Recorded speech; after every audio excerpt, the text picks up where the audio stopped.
apprenons à nous laisser équiper par le Seigneur. Apprenons à nous laisser équiper par le Seigneur.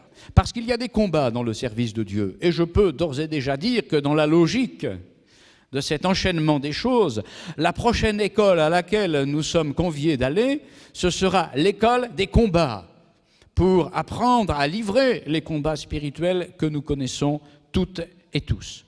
Je voudrais vous inviter déjà à lire dans le livre des Juges un simple verset, même une portion de verset, au chapitre 8, au verset 20.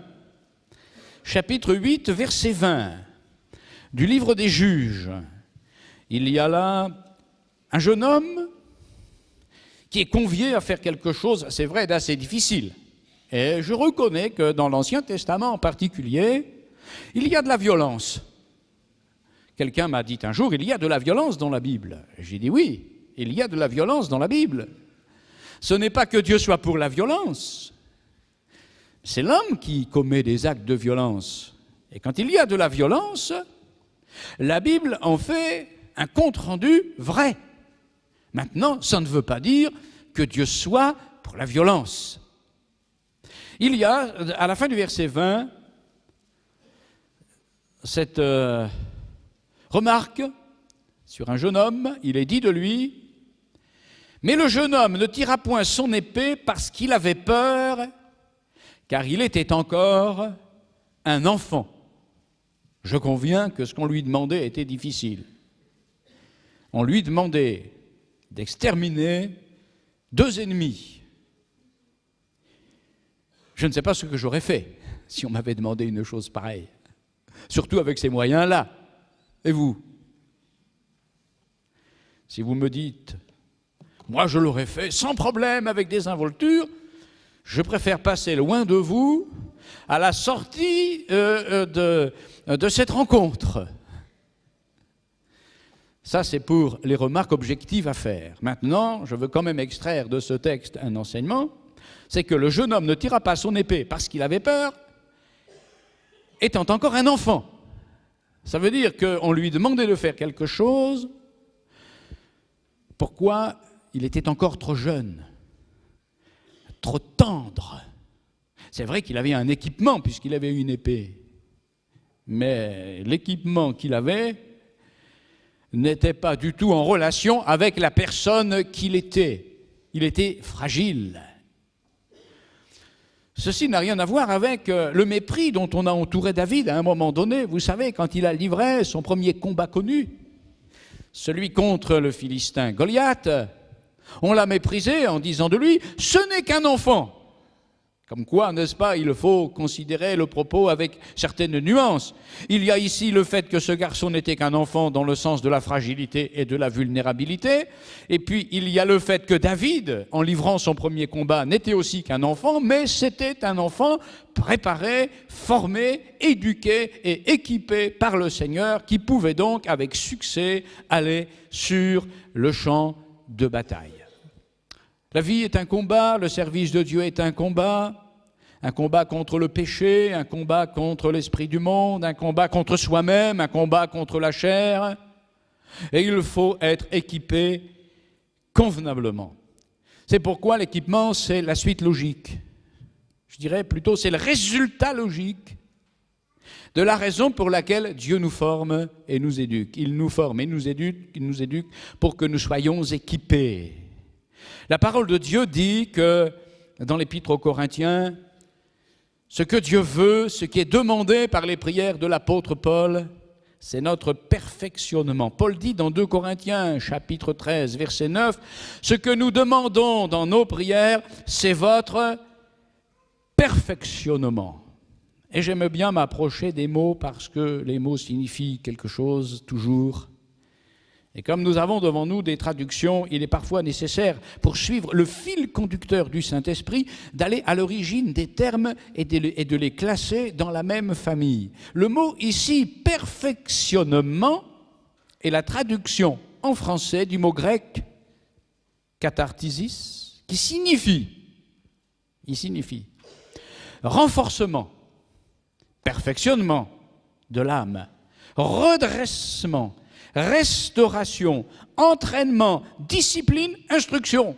Ce qui fait qu'on pourrait reprendre le verset et le traduire avec ces différents termes. Par exemple, ce que nous demandons dans nos prières, c'est votre restauration, c'est votre entraînement, c'est votre instruction, c'est votre discipline, c'est votre renforcement. On voit bien cette pensée qui est là et qui domine sur le texte. Dieu veut nous équiper, nous armer, nous fortifier pour que nous puissions le servir. Et un terme proche se retrouve dans un verset qu'on va lire ensemble, si vous le permettez. Éphésiens chapitre 4, verset 11. Parce qu'il faut que chacun d'entre nous, nous sachions la raison d'être, non seulement de la conversion, du baptême dans le Saint-Esprit, de l'Église, mais il faut que nous sachions quelle est la raison d'être dans l'Église de certains ministères. Éphésiens 4, verset 11, je lis dans une traduction assez commune, Éphésiens 4, verset 11, « Le Christ a donné les uns comme apôtres, les autres comme prophètes, les autres comme évangélistes, les autres comme pasteurs et docteurs, pour le perfectionnement des saints en vue de l'œuvre du ministère et de l'édification du corps de Christ. » Le verset n'est pas terminé, la phrase, je ne l'ai pas énoncée jusqu'au bout, mais je vais me contenter de cette portion. Il y a là des ministères qui sont cités. Les ministères sont des services. Sont des services. Et ces personnes ont été données à l'Église. Pour quoi faire? Pour que l'Église accomplisse son ministère. C'est ça qu'il faut bien comprendre. Chacun d'entre nous est appelé à un ministère. Si quelqu'un me dit « moi je suis appelé à un ministère », que je lui répondrai « c'est bien normal ». Si quelqu'un me disait « moi je ne suis appelé à aucun ministère », que je lui répondrais « ça, ce n'est pas tout à fait normal ». Car en tant que disciples, en tant que chrétiens, nous sommes tous appelés à un ministère, c'est-à-dire à un service. Et la nature de ce service sera déterminée par la nature de l'appel que Dieu nous adressera. Ceci ayant été dit, ce verset nous dit que certains ont reçu une vocation pour le perfectionnement des saints en vue du ministère de l'Église. Le perfectionnement des saints, c'est-à-dire les croyants, les enfants de Dieu, les membres de l'Église, ceux qui sont à Jésus. Et ce mot perfectionnement est intéressant parce qu'il rejoint celui dont nous parlions tout à l'heure avec la notion d'équipement. Tenez d'ailleurs, je voudrais faire un petit rappel par rapport à d'autres traductions qui nous sont proposées en français. Il est dit, par ces dons, le Christ a voulu former ceux qui appartiennent à Dieu pour qu'ils accomplissent le service de chrétiens. Une autre traduction dit, par ces dons qui ont été accordés, Dieu veut le perfectionnement des chrétiens afin qu'ils soient convenablement équipés pour le service. Et ailleurs, il a fait don de ces hommes pour que ceux qui appartiennent à Dieu soient rendus aptes à accomplir leur service en vue de la construction du corps de Christ. Si je comprends bien ma fonction, je parle de moi, parce que je suis celui qui parle en ce moment. Elle consiste à vous aider à être équipé pour qu'à votre tour, vous serviez. La conception, on va dire, cléricale des ministères consisterait à dire que les pasteurs, par exemple, pour les appeler de ce nom générique, sont des gens qui font tout. Ils tirent la charrette et dans la charrette, il y a tous les chrétiens qui font la sieste. Et puis, quand ça va passer vite, allez, fouette cocher. Plus vite, pasteur. Ou moins vite, pasteur. Plus haut, plus bas. Certains ont cette conception. Ce n'est pas tout à fait ça. En fait, nous servons ensemble et nous poussons ensemble la charrette normalement dans la même direction Et le rôle des ministères énoncés ici consiste à équiper les croyants pour qu'eux aussi accomplissent un ministère. Vous ne pouvez pas aller dans la rue évangéliser, vous ne pouvez pas même chanter des cantiques comme Dieu le veut, jouer de la musique comme Dieu le veut, vous occuper des enfants comme Dieu le veut, aller visiter des malades comme Dieu le veut, accomplir quelque service que ce soit pour le Seigneur sans avoir été équipé pour ça. C'est pourquoi il est important que nous nous posions cette question, chacun d'entre nous ce matin. Est-ce que j'ai compris que je dois être formé? Est-ce que j'ai compris que je dois être équipé? Est-ce que j'ai compris que je dois être éduqué? Ou bien est-ce que je pense qu'à partir du moment où on a été baptisé, il n'y a qu'à se laisser aller, Dieu fera tout. Quand j'aurai un besoin, j'appellerai un pasteur et je lui dirai « Excusez-moi au milieu de la nuit si je vous réveille, mais je n'arrive pas à dormir ». Ce n'est pas la conception normale.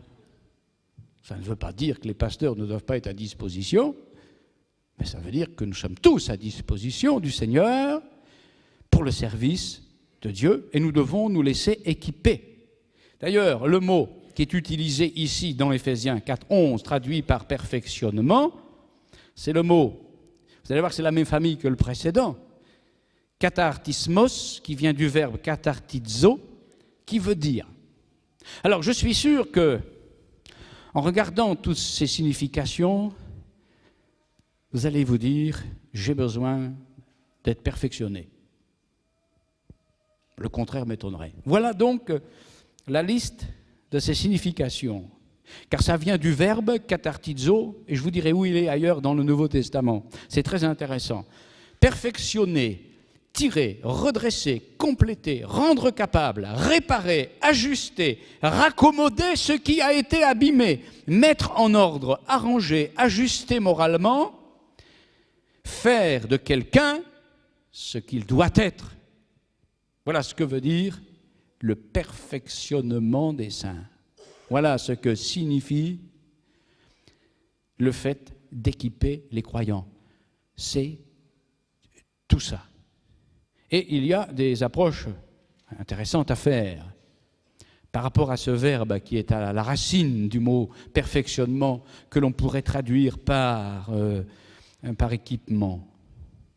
Certains auteurs ont fait remarquer qu'il était utilisé dans un endroit des évangiles que je vais lire, Matthieu 4, 21. Étant allé un peu plus loin, Jésus vit deux frères, Jacques et Jean, les fils de Zébédée. Ils étaient dans la barque avec leur père Zébédée. Ils réparaient leurs filets quand Jésus les appela. Devinez, je peux me permettre de poser la question ainsi. Devinez quel est le verbe dans ce verset qui correspond au verbe perfectionner, équiper. Faites une proposition. Réparer. Réparer. Évidemment que des filets qui ne servent pas n'ont pas besoin d'être réparés, parce qu'ils restent à l'état neuf. Mais le problème, c'est qu'ils ne servent pas. Tandis que des choses qui servent s'usent. Parfois, sont endommagées. Et il faut continuellement les garder en chantier pour les maintenir en état d'être utilisés. C'est ça le perfectionnement des croyants. C'est ça l'école de l'équipement. Dieu nous répare. Et d'ailleurs, le même mot est dans ce verset qui est certainement très connu. Le disciple n'est pas plus savant que son maître, mais tout disciple, comment ? Tout disciple accompli sera comme son maître, ou une autre traduction dit, tout disciple bien formé sera comme son maître. Et bien formé, c'est équipé.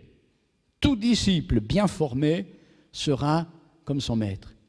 Il est bien équipé. Une autre recherche m'a permis de découvrir que ce verbe kathartizo, qui est à la racine de perfectionner, perfectionnement, ce que Dieu veut, c'est votre perfectionnement, c'est votre équipement.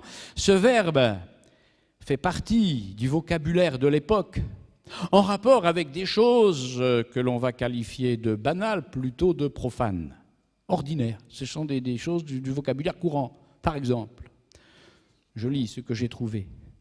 Ce verbe correspond à une conception de la mise au point et du réglage d'une machine. Jusqu'au bout, hein. Puis après, je vais vous demander si ça n'évoque pas quelque chose en rapport avec chacun de nous.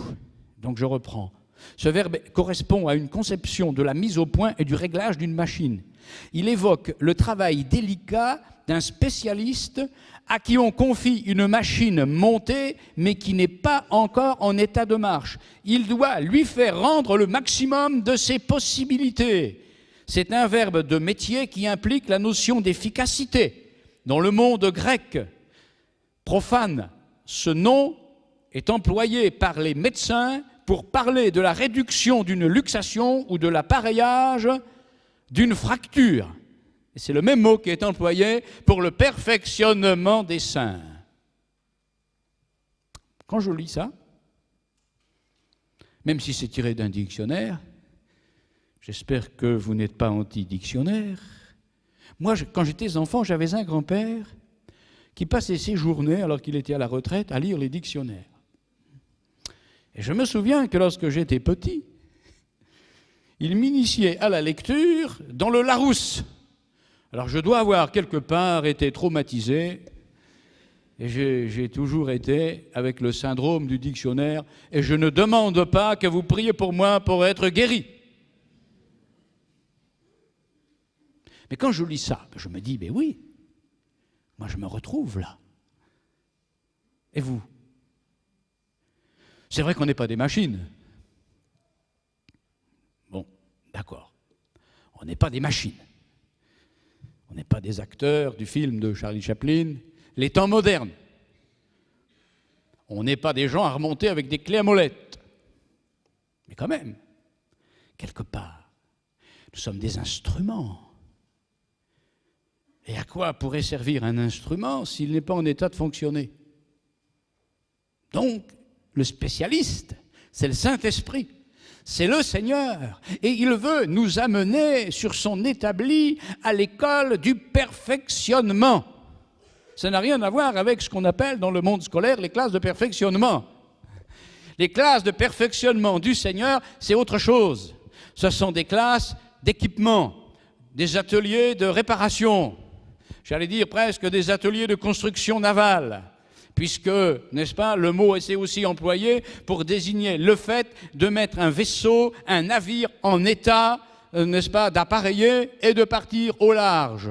Les armateurs armaient leurs navires et le Seigneur arme ses disciples, il équipe ses disciples, il fortifie ses disciples. Ne leur a-t-il pas dit « Restez dans la ville jusqu'à ce que vous soyez revêtus de la puissance d'en haut » ? Oui, ce que Dieu veut, c'est notre perfectionnement, c'est notre équipement. Puis quand je vois ici que les Grecs de l'époque employaient en médecine ce mot pour parler de la réduction d'une luxation ou bien pour parler de l'appareillage d'une fracture, je me dis que souvent dans la vie, n'est-ce pas, quand on arrive au Seigneur et même après, on est semblable à des personnes qui ont besoin de réparation. Parce qu'il y en a eu des foulures, des entorses, y compris des entorses au règlement. Car nous avons péché, et le péché nous a déformés. Et la conversion n'a pas tout réglé, dans le sens où, même si elle a réglé la conversion, le problème de la culpabilité, car ceux qui sont en Jésus-Christ n'ont plus aucune condamnation sur eux, il faut qu'ensuite un travail patient, puissant, efficace se fasse de par le Seigneur pour nous rendre capables de servir. Il veut réparer les entorses, même nous aider à ne plus en commettre aucune autre. Il veut guérir les fractures, les blessures. C'est ça l'équipement. Alors je pense, sans prétention, vous avoir convaincu que l'école de l'équipement, dans les classes de l'école de Dieu, elle est indispensable. Il arrive à des élèves doués de sauter des classes à l'école. Je ne sais pas si c'est toujours pour leur bien, mais enfin c'est comme ça. Mais à l'école de Dieu, on ne peut pas sauter les classes. Il faut les franchir toutes. Quelquefois, on est dans plusieurs classes à la fois. Mais on n'a pas le droit de demander une dispense d'âge ou de se faire établir un certificat médical. Seigneur, moi, je suis dispensé de l'école de l'équipement, j'en ai pas besoin. Tu en as besoin. J'en ai besoin. Pourquoi ? Parce que la Bible dit que la parole de Dieu consiste à rendre l'homme de Dieu parfaitement préparé et équipé, prêt pour accomplir toute bonne œuvre. Tout converge dans les Écritures pour nous montrer qu'en fait, Dieu nous équipe, Dieu nous forme, Dieu nous prépare. Et s'il est vrai que le verset dit « Toute chose concourt au bien de ceux qui aiment Dieu », ce n'est pas toujours évident dans la vie de l'accepter, avouons-le simplement, mais c'est quand même vrai, tout converge vers notre formation et notre équipement. L'équipement fait partie des nécessités fondamentales pour tout disciple. Je vais accélérer le rythme parce que je voudrais, dans quelques moments, illustrer ces propos qui, pour le moment, sont généraux. Oui, l'équipement fait partie des nécessités fondamentales qui sont indispensables à tout disciple. Pourquoi ? Parce que l'exigence de Dieu pour tout disciple, c'est le service. Le service. Nous sommes sauvés pour servir. Et tout service demande des qualifications en rapport avec sa nature. Et lorsque nous regardons le service du chrétien, il faut admettre que son service est spirituel, même s'il a parfois des aspects techniques, des aspects matériels, des aspects artistiques. Oui, il peut avoir des aspects artistiques. Celui qui chante, celui qui loue le Seigneur avec un instrument de musique accomplit un service de nature artistique, mais pas artistique seulement. Je vais redire ma formule qui vaut ce qu'elle vaut. Mais en fait, il n'y a pas de musique chrétienne. Qu'est-ce qu'il y a ? Des musiciens chrétiens. Les styles. Je vais me choquer un jour. Et je prends le risque que ce soit même filmé là, sur la vidéo. Et je ne demanderai pas la censure. Personnellement, je n'écoute pas du rap. Et vous ? N'osez pas me répondre. Mais je me dis finalement que l'avantage du rap, au moins, c'est les paroles. Mieux vaut du rap avec des paroles percutantes, employées pour proclamer l'Évangile, que des belles mélodies avec des phrases creuses. J'assume mon risque. Celui que je suis en train de prendre en disant ça. Ce qu'il faut derrière le service, ce sont des gens spirituels. Quelle que soit la tâche. Le service est spirituel et il faut être équipé d'une manière spirituelle. Bien sûr, je ne méprise pas l'équipement technique. Puisque je parlais des musiciens, il faut bien que les musiciens, ils étudient le solfège. Il faut bien que, quoique, on en a vu qui ne connaissant pas le solfège, avaient quand même, n'est-ce pas, cette inspiration, je dirais, cette onction pour amener la bénédiction de Dieu, rien qu'avec, n'est-ce pas, leur instrument. Cependant, ça ne dispense pas de perfectionner la technique. Mais tout baigne dans une atmosphère spirituelle. L'enveloppe est spirituelle, le corps dans lequel nous servons est spirituel. Tout vient d'une logique spirituelle. Et les gens spirituels ne sont pas seulement des gens qui prient. Ne sont pas seulement des gens qui prient. Regardez Samson. Il priait. Et après avoir prié, un rocher a été fendu, il a bu de l'eau, il a été renouvelé. Mais après ça, il est allé chez la prostituée. Donc, prier, c'est indispensable à la vie spirituelle, mais prier sans que la prière change le caractère, les attitudes, les réactions, les réflexions, les mentalités, les comportements, ce n'est pas prier comme Dieu le veut. Prier, c'est laisser le Saint-Esprit nous changer. Voilà la vraie prière. Si après avoir prié, on n'a pas été changé et équipé, c'est qu'on n'a pas prié comme il aurait fallu prier. Tout service a sa source dans une logique spirituelle. Romains 12 dit « Je vous exhorte, frères, par les compassions de Dieu, à offrir vos corps comme un sacrifice vivant, saint, agréable à Dieu, ce qui sera de votre part un culte raisonnable. » Et le mot employé par Paul, c'est logique. Il y a une logique de Dieu pour le service et l'équipement. À mon avis, le premier équipement à recevoir dans la logique spirituelle, c'est la régénération.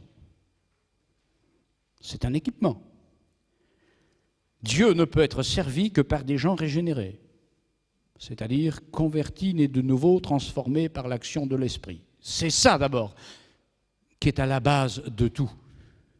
Régénéré. Ensuite, comment pourrait-on servir dans la prière, dans l'adoration, dans la louange, sans avoir été équipé spirituellement pour pouvoir le faire? Il faut un équipement spirituel pour ces services-là.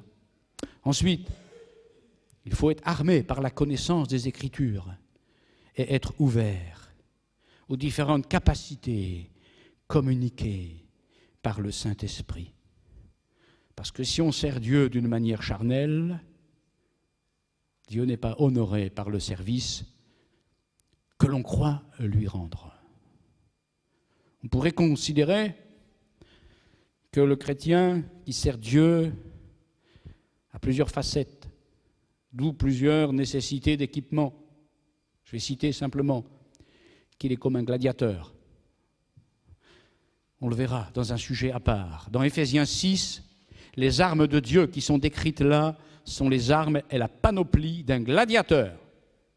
Nous devons être équipés comme des gladiateurs qui vont dans l'arène pour être confrontés, n'est-ce pas, à tout ce que vous pouvez imaginer comme adversaire et adversité. On doit être équipé comme un soldat,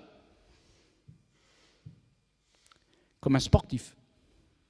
Il y a des allusions dans la parole de Dieu au fait que les chrétiens sont comme des sportifs qui courent, mais non pas pour remporter, n'est-ce pas, une médaille périssable, voire en chocolat, mais ils courent pour remporter le prix. On est aussi équipés comme des élèves et des étudiants. Tenez, il me plaît de rappeler ce verset qui dit, de Paul, « Quand tu viendras, dit-il à Timothée, apporte le manteau que j'ai laissé à Troas chez Carpus et les livres, surtout les parchemins. » C'était son équipement. Paul avait des livres. L'équipement du gladiateur, l'équipement du soldat, l'équipement du sportif, l'équipement de l'élève, parce que tout service suppose des combats, et dans les combats, il y a la nécessité d'être équipé. Juste quelques réflexions. Le combat suppose des hommes équipés pour combattre. Jésus dit, quel roi, s'il va à la guerre, ne s'assied d'abord pour examiner s'il peut, avec 10 000 hommes, marcher à la rencontre de celui qui vient l'attaquer avec 20 000. Deuxièmement, le combat suppose des connaissances stratégiques. Notre empereur, selon les avis bien aimés ou pas, Napoléon Ier, était un connaisseur en matière de stratégie. Il a gagné ses batailles, sauf la dernière, par sa connaissance stratégique. Et nous aussi, nous avons été équipés par la connaissance de la stratégie de Dieu. C'est pourquoi Jésus, commençant par Moïse et tous les prophètes, leur expliqua dans toutes les Écritures ce qui le concernait, la stratégie de Dieu. Elle est là. C'est là qu'elle est, la stratégie de Dieu. Le combat suppose des personnes qui partent armées pour le livrer. Quand on lit l'Ancien Testament, on a souvent cette phrase qui dit « armés pour le combat, prêts pour la guerre ». Le combat suppose aussi que l'on renouvelle et que l'on entretienne l'équipement qu'on a. Les personnes ici qui ont du matériel qui les équipe dans une discipline ou dans une autre savent bien ce que je veux dire. Il faut entretenir l'équipement. Il faut le soigner. C'est pourquoi Paul dit à Timothée, Ne néglige pas le don qui est en toi. Applique-toi à la lecture. Donne-toi entièrement à ces choses. Ainsi, tu te sauveras toi-même et tu sauveras ceux qui t'écoutent. Je vais prendre 3 exemples, nous montrant comment Dieu veut nous conduire à l'école de l'équipement. Et je reviens sur la formulation du titre. Le titre, je l'ai travaillé avant de le proposer. Apprendre à se laisser équiper. Ce n'est pas seulement apprendre à être équipé, mais à se laisser équiper. Et c'est à dessein que je garde le verbe laisser. Il faut se laisser équiper. Ce qui sous-entend de notre part de la docilité, de la soumission, et pas de la rébellion ou de la contestation. Sinon, retour à la case numéro 1, apprendre l'obéissance et la soumission. Ça arrive parfois que dans certains jeux, il y ait la pénalité, retour à la case départ. Et il ne faudrait pas qu'il en soit ainsi pour nous, mais ça peut arriver. Et la case départ, c'est l'obéissance et la soumission. Apprendre à se laisser équiper. L'exemple de Joseph. L'exemple de Joseph. Je vais mettre ces 3 exemples que je vais citer en rapport avec une des définitions que l'on a données au commencement par rapport au verbe perfectionner. Et pour Joseph, nous avons l'illustration qu'être équipé, c'est être réparé. Réparé. J'aime bien cette définition de l'équipement en tant que réparation. Je pourrais lire avec vous dans Genèse chapitre 49, le verset 22. C'est intéressant de voir ce verset. Genèse 49, verset 22. N'est-ce pas? C'est dit ainsi. Joseph est le rejeton d'un arbre fertile, le rejeton d'un arbre fertile près d'une source. Les branches s'élèvent au-dessus de la muraille. Ils l'ont provoqué. Ils ont lancé des traits ou des flèches. Les archers l'ont poursuivi de leur haine, mais son arc est demeuré ferme et ses mains ont été fortifiées par les mains du puissant de Jacob. Il est ainsi devenu le berger et le rocher d'Israël. Je souligne ici dans les notes. Il est ainsi devenu. Nous ne pouvons pas être ce que nous sommes sans l'être devenu. Tout est en devenir. À commencer par, à ceux qui ont reçu Jésus et qui croient en son nom, il a donné le pouvoir de devenir enfants de Dieu. Nous le devenons et nous le sommes, mais nous sommes aussi en devenir. Et Joseph est devenu berger et rocher. Parce qu'il a fallu qu'il aille à l'école de l'équipement, qui a été pour lui l'école de la réparation. Il a fallu qu'il soit réparé. Quand je parle de Joseph, j'aime rappeler que son nom est fondé sur un jeu de mots en hébreu, basé sur des sons identiques, presque identiques, qui signifient à la fois Dieu enlève, Dieu ajoute. Quand il est né, sa mère l'a appelé Joseph pour manifester le fait que Dieu lui a ajouté un fils. Et il y a des choses dans notre équipement que Dieu veut nous ajouter à nous aussi. Nous devons tabler sur cette école dans laquelle Dieu nous ajoute, il ajoute. Et nous demandons dans nos prières, Seigneur, ajoute. Et nous avons raison de dire, ajoute et ajoute. Seulement, il y a l'autre partie de la même pièce. C'est Dieu enlève. Ça, c'est une école. C'est une école. Et quand Dieu a enlevé, il faut être réparé. Parce que qui dit enlever, dit amputation. Qu'est-ce qu'on a enlevé à Joseph? Beaucoup de choses. On lui a enlevé sa tunique d'enfant choyé. On la lui a arrachée. Sauvagement, dirais-je. Méchamment. Et on l'a jeté dans une citerne. On a voulu le tuer. Mais grâce à Dieu, on ne l'a pas tué. On l'a vendu comme un esclave. On lui a enlevé l'affection de son père, dont il était le préféré. On l'a coupé de ses racines familiales et affectives. Alors là, il a su ce que c'était que d'aller à l'école du Dieu enlève. Mais comme c'était un garçon qui aimait Dieu, qui était un bon élève à l'école de Dieu, il a laissé le Saint-Esprit l'équiper au travers de tout ce que Dieu lui a enlevé. Ça faisait de la place pour les choses que Dieu voulait lui ajouter. Les choses que Dieu lui a enlevées laissaient de la place aux choses que Dieu voulait lui ajouter. On pourrait développer ça, n'est-ce pas? Sous beaucoup d'angles, on pourrait dire que Dieu nous enlève, il veut nous enlever les œuvres de la chair pour pouvoir nous ajouter le fruit de l'esprit, parce qu'il n'y a pas la place pour les deux à un moment donné, ou bien ça va être l'un qui va dominer, ou bien ça va être l'autre qui va dominer, n'est-ce pas, comme les deux jumeaux dans le sein de Rebecca. L'un sera plus grand que l'autre et le plus petit deviendra celui qui assujettira le plus grand. Ésaü et Jacob, vous connaissez l'histoire.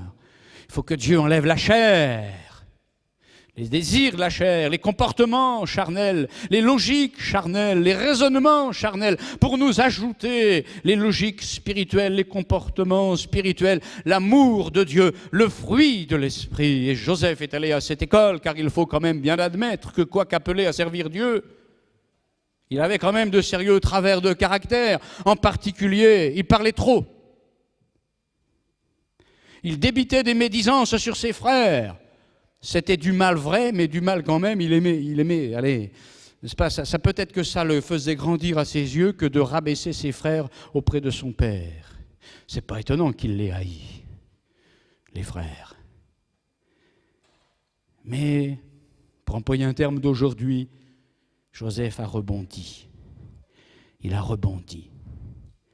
Et voilà, n'est-ce pas, 2 versets qui montrent que sa formation et son équipement ont été une réparation. Premier verset, Joseph donna au premier-né de ses fils le nom de Manassé. Car, dit-il, Dieu m'a fait oublier toutes mes peines et la maison de mon père. Il donna au second le nom d'Éphraïm, car, dit-il, Dieu m'a rendu fécond dans le pays de mon affliction. Éphraïm voulant dire fécondité. Il est réparé. Ce sont les paroles d'un homme réparé. Réparer des fractures, réparer des luxations, réparer des blessures, réparer des entorses dont il avait commis lui-même un certain nombre. Il est réparé. Et mon frère, ma sœur, je t'invite ce matin à comprendre que quand Jésus t'équipe, c'est pour te réparer. Tu ne t'en rends peut-être pas compte, mais parfois, n'est-ce pas, il y a des réflexes, des attitudes qui prouvent des grands besoins de réparation. Par exemple, les gens qui sont toujours en train de critiquer ceci, cela, sont en fait des gens malheureux, qui n'ont pas résolu des grands problèmes intérieurs et profonds, et qui manifestent leur besoin de guérison intérieure et de réparation sans l'admettre, en répandant autour d'eux toutes sortes de paroles qui font le vide. Je t'invite ce matin à laisser le Seigneur te réparer. Je t'invite à laisser le Seigneur te permettre d'identifier tes blessures, car quelquefois on le sait, mais on ne veut pas l'admettre. On le sait, mais on ne veut pas l'admettre. Il faut l'admettre et la porter à Dieu.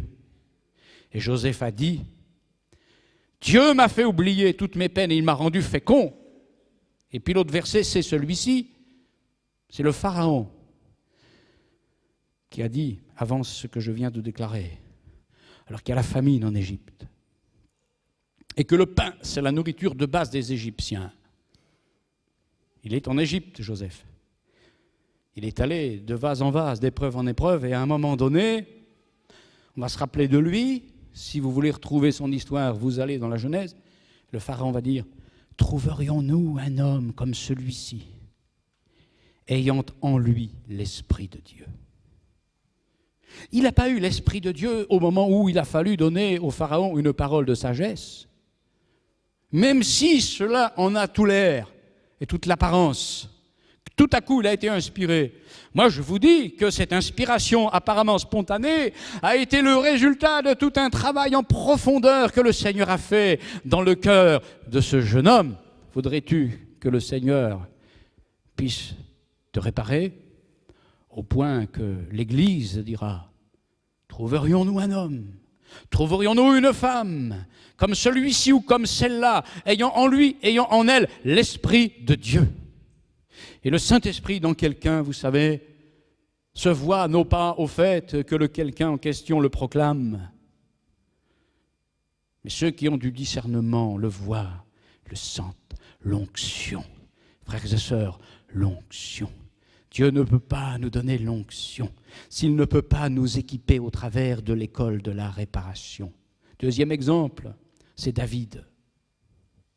J'ai dit tout à l'heure que le verbe équiper ou perfectionner signifiait rendre capable. David illustre qu'être équipé, c'est être rendu capable. Capable.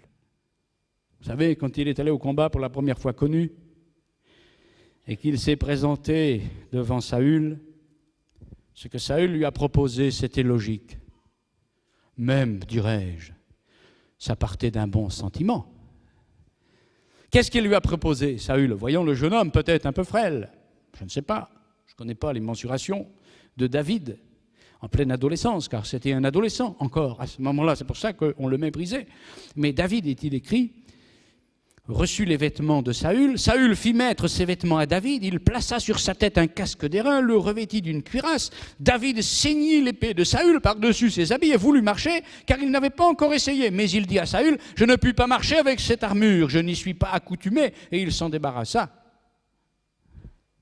On croyait l'équiper, le rendre capable par l'armure de Saül. Dans une autre version, c'est intéressant, supportez que je vous la lise. Saül donna à David son équipement de guerre. Saül donna à David son équipement de guerre. Il lui mit sur la tête son casque de bronze. Il l'habilla de sa cuirasse. David mit encore l'épée de Saül par-dessus la cuirasse. Il essaya d'avancer, mais il n'y arriva pas. En effet, il n'avait pas été habitué à cet équipement. Alors il dit à Saül: avec tout cela, je ne peux pas marcher. Je n'en ai pas l'habitude. Et il enleva l'équipement de Saül. Peut-être que les gens autour l'enviaient, David. Oh, comme il est beau! Le roi lui a donné son armure. Oui, mais l'armure de Saül, c'est tout un message, hein? Ce roi avait l'armure, mais il n'avait plus l'onction. Et David, lui, il n'avait pas été à l'école de guerre. Il n'a pas l'habitude de ces choses. Plus tard, il apprendra à s'en servir. Ne croyez pas qu'il va rester toujours dans cette philosophie. Mais pour le moment, lui, il fait avec ses armes. Alors dit-il: je vais aller au torrent, je vais prendre 5 pierres polies, je vais les mettre dans ma gibecière de berger, puis avec ma fronde, j'irai vers le Philistin, au nom de l'Éternel des armées. Il est allé au torrent. Je pense que pour aller au torrent, il a fallu qu'il se baisse, peut-être qu'il s'agenouille. Laissez-moi dire et proposer que le torrent soit comme une image. Le torrent de la grâce, le torrent de la vie de Dieu. Et pour recevoir l'équipement, pour être rendu capable, ce n'est pas à l'école de guerre des hommes qu'il faut aller. Il faut aller à l'école de Dieu où on s'agenouille, on prie, où on va au torrent. Chaque jour, afin d'y chercher les pierres. 5 pierres. Je me suis livré à un exercice pour donner un nom à chacune des pierres, quoique une seule va servir. Et être non pas fatal, parce que la pierre n'a pas été fatale. Il a fallu qu'ensuite, alors que le géant était tombé au sol, le jeune David vienne lui couper la tête avec sa propre épée. Image de la croix, ça. Où le diable a eu la tête coupée par l'arme qu'il s'apprêtait à utiliser contre Jésus. 5 noms, 5 pierres. 1, la connaissance de Dieu. 2, la connaissance des Écritures. 3, le fruit de l'esprit dans le caractère. 4, l'onction pour servir avec les dons spirituels. 5, la compétence pour servir dans le ministère auquel chacun est appelé. Il est allé à l'école de la capacité. Et il a eu son diplôme de capacité. Il n'a pas eu une fois pour toutes, hein. Il l'a eu pour cet examen-là, on va dire l'examen de passage. Stage probatoire, concluant. Mais après, il a fallu qu'il continue d'apprendre à aller au torrent de Dieu. Il le dit dans les psaumes, il le chante, il le proclame. C'était un garçon qui se laissait équiper dans le torrent, dans la présence de Dieu. Il n'a pas fait que des choses bien, il n'a pas fait que des choses inspirées. Il en a fait certaines qui n'étaient pas inspirées. En tout cas, si elles étaient inspirées, ce n'était pas de l'esprit. Mais il est allé à l'école de Dieu. Et le dernier dont je voudrais vous parler, c'est Paul. Joseph illustre qu'être équipé, c'est être réparé. David illustre qu'être équipé, c'est être rendu capable. Et Paul illustre qu'être équipé, c'est être rendu conforme. Conforme à ce qu'il faut devenir selon la volonté de Dieu. Il faut être rendu conforme, c'est important ça. Si vous voulez homologuer un véhicule, il faut qu'il soit conforme. Ce qui est conforme dans certains pays ne l'est pas dans d'autres. Il faut être conforme. Et pour servir le Seigneur, il faut que nous nous laissions équiper à l'école de la conformité. Dès sa conversion, il a été dit à Ananias, certainement responsable de la communauté chrétienne, messianique, si vous voulez l'appeler comme ça, de la ville en question. Va car cet homme est un instrument que j'ai choisi. Dans une autre façon de traduire, c'est cet homme est un instrument de choix. C'est vrai que Paul avait un équipement humain impressionnant. Il dit, moi, circoncis le 8e jour, de la race d'Israël, de la tribu de Benjamin, hébreu né d'hébreu, quant à la loi pharisien, quant aux zèles persécuteurs de l'Église, irréprochable à l'égard de la justice de la loi. Oui, il avait ça. Il avait un équipement humain.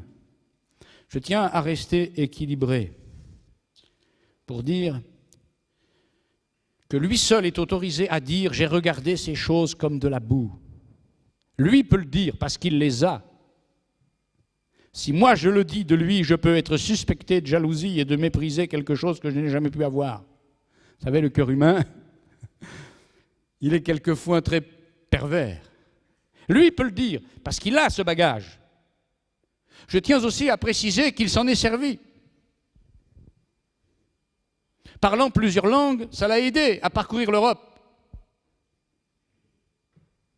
Connaissant par cœur la culture juive orthodoxe et fanatique, ça l'a servi à avoir des arguments pour l'Évangile.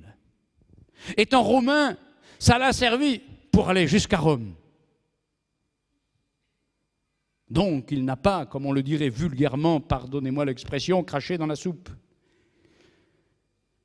Mais il a appris que pour être conforme à ce que Dieu veut, ces choses ne doivent pas être des sujets d'orgueil, de prétention.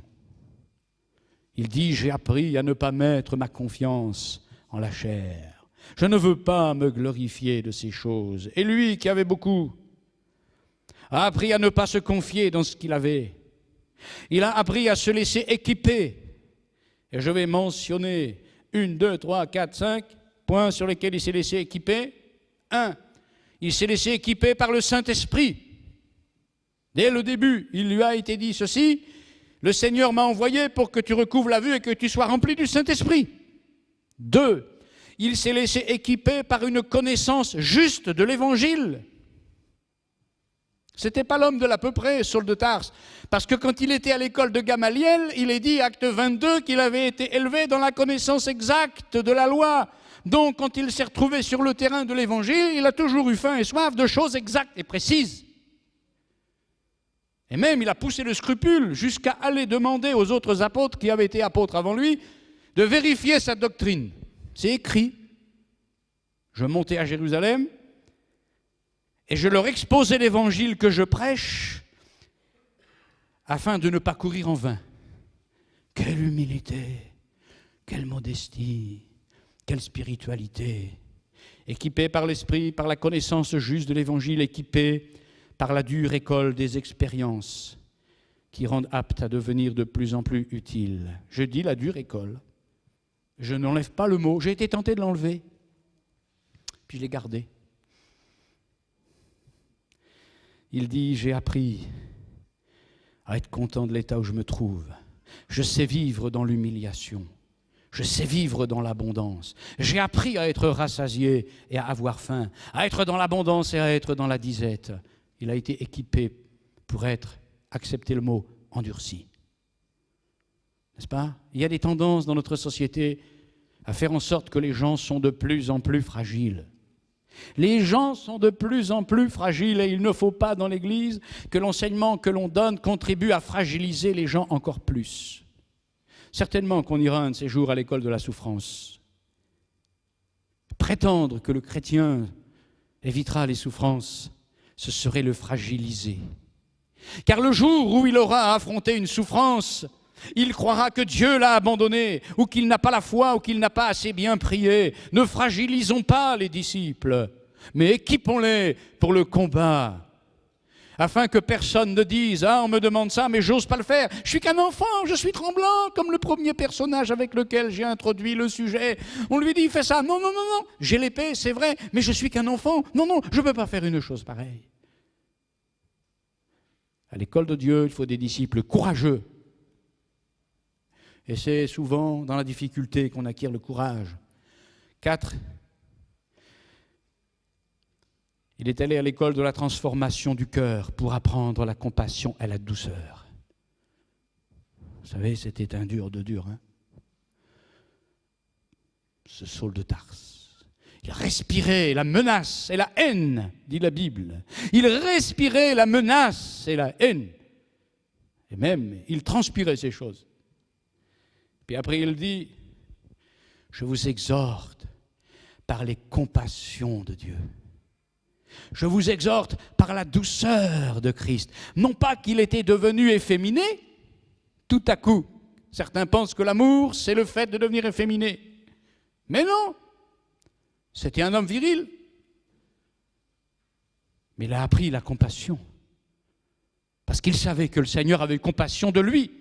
Et il a été équipé de compassion, équipé de l'esprit, équipé de la connaissance de l'Évangile, équipé d'expériences qui l'ont rendu apte à affronter les pires situations. Il a été équipé d'un cœur de compassion et il a été équipé en acceptant l'action du facteur temps.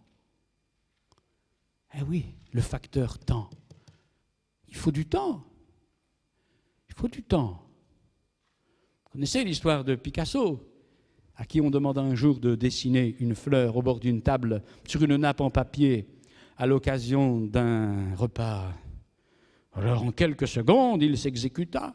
Et la dame, qui avait été celle qui avait demandé ceci, lui dit « Est-ce que je peux la voir ?» « Oui. » Alors il a déchiré le papier bien largement autour du dessin, il lui a donné, et lui a dit en francs « Ça fait 300 000 francs. » Mais enfin, monsieur Picasso, ça vous a pris quelques secondes. Non, madame, ça m'a pris 30 ans. 30 ans pour faire une fleur stylisée. Oui, 30 ans. 30 ans. Et il y a des choses dont on ne peut être équipé qu'avec le temps. L'expérience s'acquiert avec le temps. Et quand on regarde la vie de Paul, à un moment donné, on voit 3 ans au désert. 3 ans au désert, Galates 1, 17. Après, il est dit 14 ans après. Il faut du temps. Dieu nous équipe avec le temps. Je conclus en disant que le processus à l'école de l'équipement, il est permanent. Il n'y a pas de classe terminale où on décroche le diplôme et on dit c'est bon. Si, il y aura à un moment donné la possibilité de dire j'ai combattu le bon combat, j'ai achevé la course, j'ai gardé la foi. Mais en attendant, il faut toujours ajouter. C'est pourquoi Pierre dit faites tous vos efforts pour joindre à votre foi la vertu, à la vertu, la connaissance, à la connaissance, la maîtrise de soi, à la maîtrise de soi, la persévérance, à la persévérance, la piété, à la piété, la fraternité, à la fraternité, l'amour. Si ces choses existent en vous et se multiplient, elles ne vous laisseront pas sans activité ni sans fruit pour la connaissance de notre Seigneur Jésus-Christ. Mes frères, mes sœurs, laissons-nous équiper comme des gladiateurs, comme des soldats de Jésus, comme des sportifs de Dieu, comme des élèves et des étudiants qui sont à son école et que son nom soit béni. Amen.